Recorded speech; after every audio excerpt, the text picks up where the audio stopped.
Hello everybody, welcome back to another session in HPSG. We have seen that categories can be described in terms of feature values.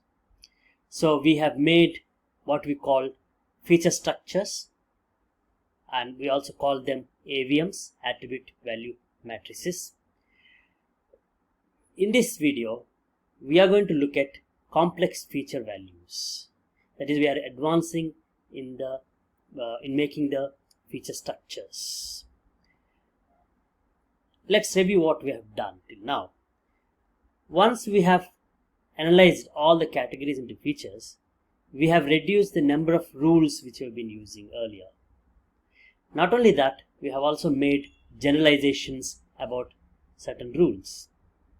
For instance, we have made a generalization that all phrases will have heads, and those heads exist on the left edge of the phrases.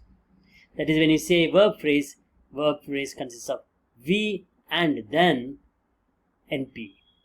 V is on the left edge of the verb phrase. If you draw a tree, you will know that. Right. But further revision of the analysis is needed. Why?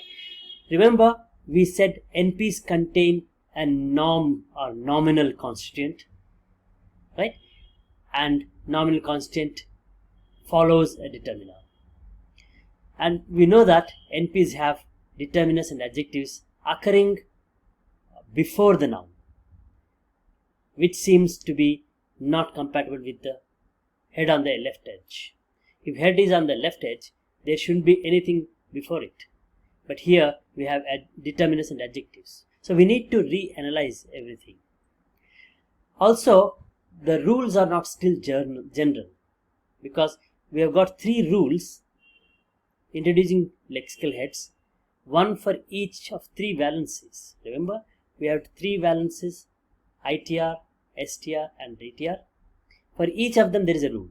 So for example, when you say for ITR, if the verb is intransitive, we have a rule saying phrase consists of head daughter, which has a valence value ITR. Similarly, if for its strict transitive verb, a phrase consists of a head daughter which has a DTR value for the valence, and there is a noun phrase, right? So we need to reduce the number of rules. There is redundancy still. How do we do that? Let's look at the problems with valence feature before we reduce the number of rules. Valence, we have said ITR, STR and DTR. When it is intransitive verb, no constituent occur after it. If it is a transitive verb, there is a noun phrase which occurs after it. If there is a ditransitive verb or DTR valence, then it has NP, NP. That's what we said. We have 3 rules. But look at the sentences given here. John depends on Mary. The verb here depends is a transitive verb. What follows it? A preposition phrase, not a noun phrase. If you say depend is a strict transitive verb, as per our rule which we have given earlier, only a noun phrase should follow it. But we have a preposition phrase, right? And we know that this preposition phrase is obligatory, because you can see from the next sentence it is ungrammatical if you do not have preposition phrase. Similarly, look at the next sentence. John put the keys on the table. Now put, is it a ditransitive verb? Is the valence DTR? If it is DTR, it should be followed by 2 constituents, and both of them are NPs. If you look at our phrase structure rule which we have given earlier. But here you have a noun phrase and a preposition phrase.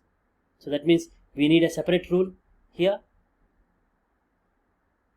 And on the table is a compulsory element or obligatory constituent. We know that from the next sentence, which is ungrammatical without any preposition phrase. And look at the next sentence. John became angry with his children, or with a lawyer. When you say John became angry with his children, angry with his children is an adjective phrase. So if become is a strict transitive verb, it should be followed by a noun phrase, but we have an adjective phrase. right? In fact, we can also have a noun phrase. John became a lawyer. Similarly, look at the next sentence. John believes that his wife lied. Believe, if it is a strict transitive verb, it should be followed by a noun phrase, but we have a sentence. It can even follow by a noun phrase, so it has an option. Besides this, there is another problem. Look at the sentence, John ate cheese. Cheese is a noun phrase. So eat is a strict transitive verb. It has a noun phrase. But remember, you can even omit cheese sometimes. Omit the object. So it means you can say John ate. So it looks this NP is optional. So the verb eat, is it a strict transitive verb or intransitive verb? That means it's right. It's functioning both as intransitive verb and transitive verb. So look at the problems which we have. So if you say, if it is a strict transitive verb, it is followed by a noun phrase, then no, depend cannot be a strict transitive verb. Become cannot be a strict transitive verb. Believe cannot be a strict transitive verb. If we say ditransitive verb should, or a verb with a valence value dtr should have two NPs after it, then put doesn't come into that class. Right? So we have to make a separate rule for depend, we have to make another rule for put, we have to make a third rule for here, and a fourth rule and a fifth rule. So how many rules? We are increasing the number of rules. That is, what we see here is each verb is selecting its complement, right? Its object. So depend takes a preposition phrase. How do we overcome this problem? And each value of val requires a separate PS rule. This is unwanted and redundant. How can we solve? We know intuitively that a phrase consists of a head. That head requires some other phrases. So when I say hit is a head. It requires another phrase, which is noun phrase. Right? This co-occurrence, the head and what it is required, we need to put that into the lexicon. Right? So what we are saying now, what we have been calling strict transitive rule, which has NP after it, should go into the lexicon, right? In terms of features, possibly. So what we are doing is we are going to use a new term, complement. In fact, complement we have already seen in earlier courses. We already know what a complement is, but we are introducing in this grammar now, first time. So complements are those that are required by a head. Right? Whatever a head requires, we call them complements. Then how many complements does a head need? What type of complements does it need? It can be decided by the meaning of the head, possibly. Like the verb hit has a semantics which says that it involves two events having two participants. In other words, it needs two NPs. Similarly, a verb like disappear, it needs only one participant with one NP. One NP representing that participant.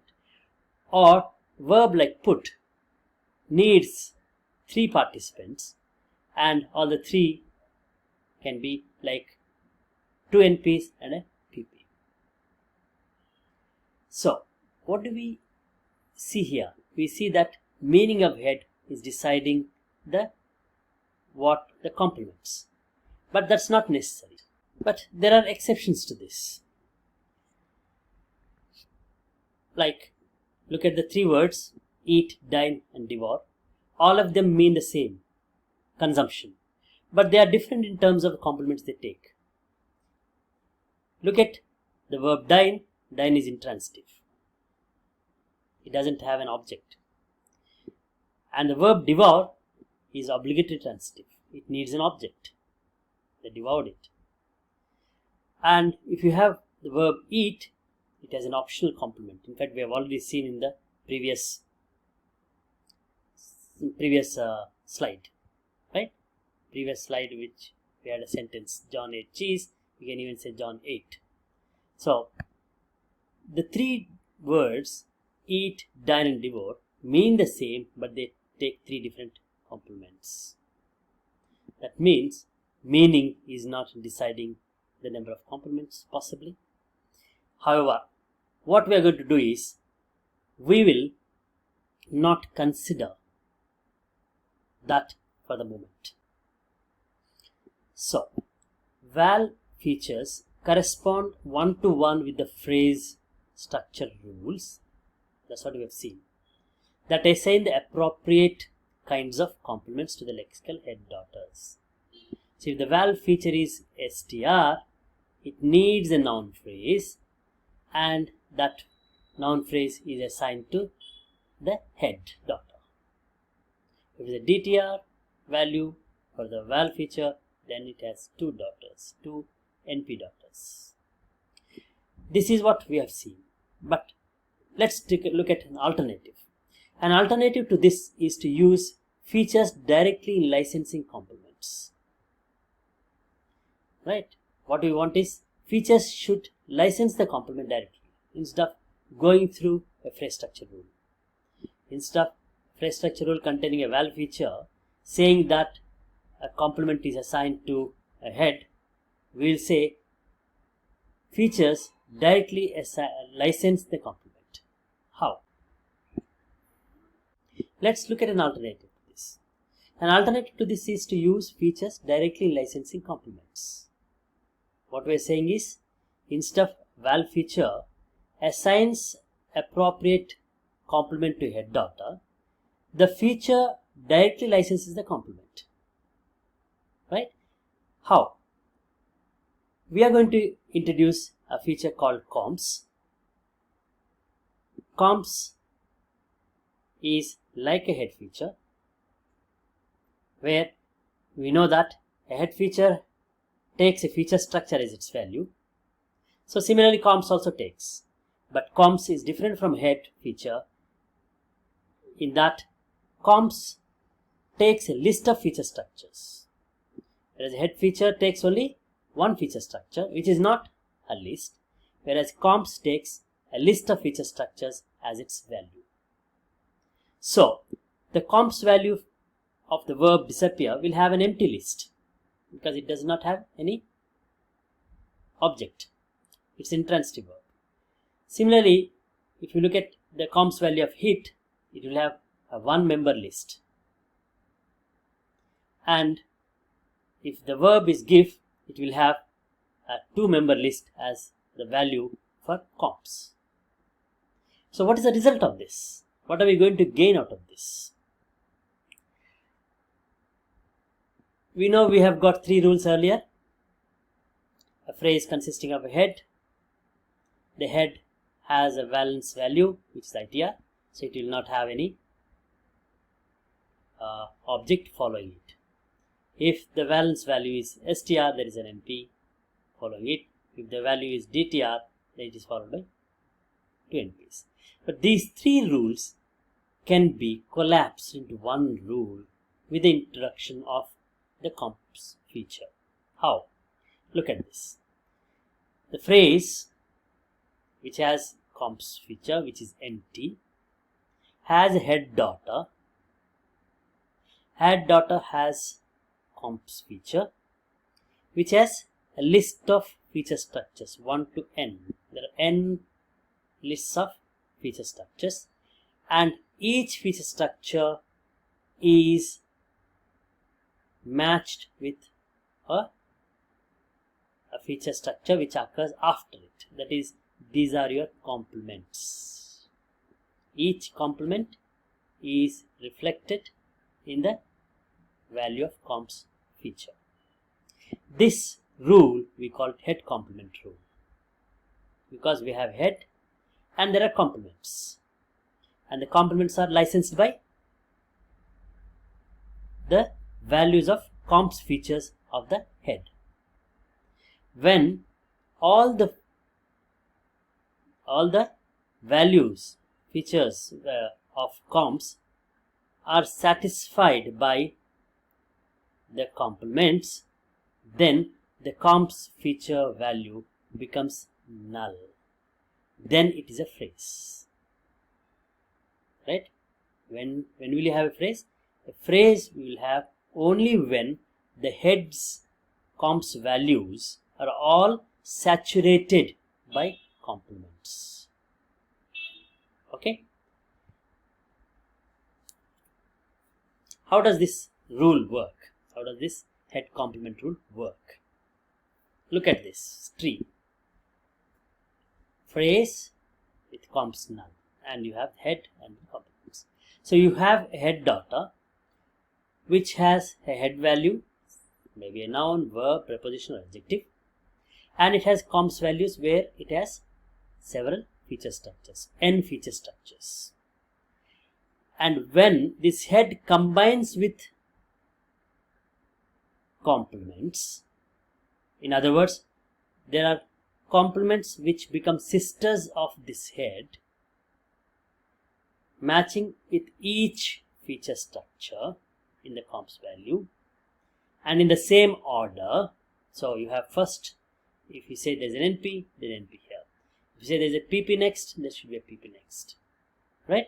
So if all the complements become sisters of the head, then the projection that the mother-daughter, right, then the mother will have null or empty comps value, right, empty list as comps value. This is what we get from head complement rule. Right? Let's take a ditransitive verb. A ditransitive verb will have two complements, so two lists in the comps value. The comps feature, the value has two lists. One is of NP, another is of PP. And when an NP combines with this value is removed. Another, when the PP combines with that, again PP value is removed, and then you have an empty list for the comps value, that is the phrase. So here features are licensing the complements. So what is that we are learning here? The comps value of the mother node is empty because mother must satisfy the description on the left hand side of the rule. What is left hand side of the rule? Head, right? That should be satisfied. Elements in the values of comps of the head daughter occur in the same order, 1 to n, 1, 2, 3, 4, 5, 6, 1, 2, 3, 4, 5, 6, etc. Same order as they appear in a sentence. And this rule, this head complement rule, is not just for verb phrases. It's a very general rule. It allows all phrases, NPs, adjective phrases, preposition phrases, right, to have the same structure. If it's a preposition, you have a preposition with a comps value which has a one feature, maybe an NP, and then there is an NP which combines with this, then that becomes a preposition phrase with empty structure. Right? So we have seen in this video the valence has problems. Valence features have problems. Then we have seen that we have to introduce a concept called complements, which are linked with meaning. And then we introduce the feature comps. With that, we reduce the number of rules. We get one rule for complements and the head, and that rule takes care of the licensing of all the objects of a head daughter. Right? Thank you. Let's meet in the next video.